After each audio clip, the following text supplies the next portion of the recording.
Taste the Daily.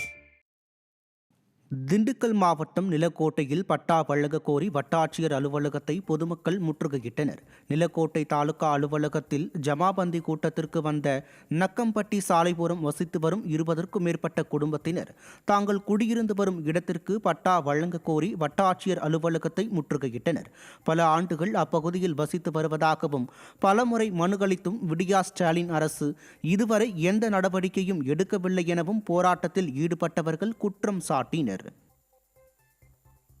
Cuddalore மாவட்டம் சேத்தியாத்தோப்பு அருகே வெய்யலூர் கிராமத்தில் உள்ள குளம் பல மாதங்களாக கருப்பு நிற தண்ணீராலும் துர்நாற்றத்தாலும் பயன்படுத்த முடியாத நிலையில் உள்ளது. ஆகாய தாமரைகள் குளத்தை மூடியுள்ள நிலையில் முன்பு குளிப்பதற்கும் குடிநீருக்கும் பயன்பட்ட இந்த குளம் தற்போது மது குடிக்கும் இடமாக மாறியுள்ளது. தண்ணீரை அகற்றி குளத்தை புனரமைக்க வேண்டும் என மக்கள் கோரிக்கை வைத்தும் ஸ்டாலின் அரசின் மாவட்ட நிர்வாகம் எவ்வித நடவடிக்கையும் எடுக்கவில்லை.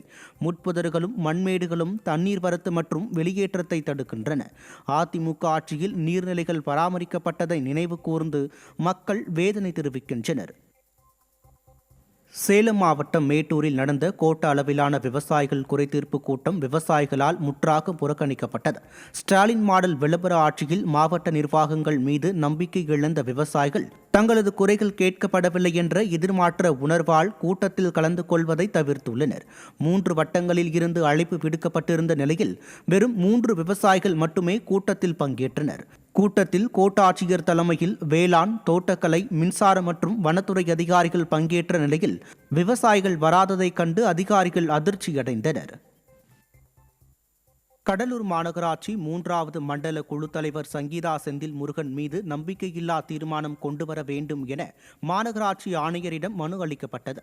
கடந்த மார்ச் மாதம் 26ஆம் தேதி நடைபெற்ற மண்டல குழு கூட்டத்தில் தங்களை புறக்கணித்த திமுகவைச் சேர்ந்த 3வது மண்டல தலைவர் சங்கீதா செந்தில் முருகன் மீது நம்பிக்கையில்லாத தீர்மானம் கொண்டுவர வேண்டும் என அதிமுகவைச் சேர்ந்த 4 கவுன்சிலர்கள் மாநகராட்சி ஆணையரிடம் மனு அளித்தனர். மக்கள் பணிகளை செய்ய விடாமல் தடை செய்யும் நோக்கத்தில் திமுக மண்டல குழு தலைவர் தங்களை புறக்கணித்திருப்பதாக அதிமுக கவுன்சிலர்கள் மனுவில் தெரிவித்தனர். கிருஷ்ணகிரி மாவட்டம் பன்னந்தூர் கிராமத்தில் திரௌபதியம்மன் கோயிலில் கஞ்சி ஊற்றும் திருவிழாவை தடுத்ததை கண்டித்து 300க்கும் மேற்பட்ட பெண்கள் சாலை மறியலில் ஈடுபட்டனர். பள்ளத்தூர், காரானூர் உள்ளிட்ட 7 ஊரைச் சேர்ந்த கிராம மக்கள் அம்மனுக்கு கஞ்சி ஊற்றும் நிகழ்வு நடத்தவிருந்தனர். இந்நிலையில் இந்திரா நகர் காலனியைச் சேர்ந்த சிலர் வட்டாட்சியரிடம் கஞ்சி ஊற்றும் நிகழ்வுக்கு தடை விதிக்க மனு அளித்த நிலையில் தற்காலிக தடை விதிக்கப்பட்டது. இதனை கண்டித்து 300க்கும் மேற்பட்ட பெண்கள் கைகளில் பெட்ரோல் கேனுடன் பன்னந்தூர் 3 சந்திப்பு சாலையில் மறியலில் ஈடுபட்டதால் பரபரப்பு ஏற்பட்டது. நீலகிரி மாவட்டத்தில் உள்ள குந்தா அணை முழு கொள்ளளவை எட்டியதை தொடர்ந்து வினாடிக்கு 1000 கன அடி நீர் திறக்கப்பட்டு ஆற்றங்கரையோர மக்களுக்கு வெள்ள அபாய எச்சரிக்கை விடுக்கப்பட்டுள்ளது. மேற்கு தொடர்ச்சி மலையின் நீர்பிடிப்பு பகுதியான அவலாஞ்சி, எமரால்டு மற்றும் அப்பர் பவானி உள்ளிட்ட பகுதிகளில் பெய்த தொடர் மழையால் குந்தா அணை முழு கொள்ளளவை எட்டியுள்ளது. இதனால் அணைக்கு வரும் நீர் அப்படியே வெளியேற்றப்படுவதால் ஆற்றங்கரையோர மக்கள் பாதுகாப்பான இடங்களுக்கு செல்லுமாறு மாவட்ட நிர்வாகம் அறிவுறுத்தியுள்ளது. தென்காசி மாவட்டம் குற்றாலம் பகுதியில் பெய்து வரும் தொடர் மழை காரணமாக அனைத்து அருவிகளிலும் 4வது நாளாக சுற்றுலா பயணிகள் குளிக்க தடை விதிக்கப்பட்டுள்ளது.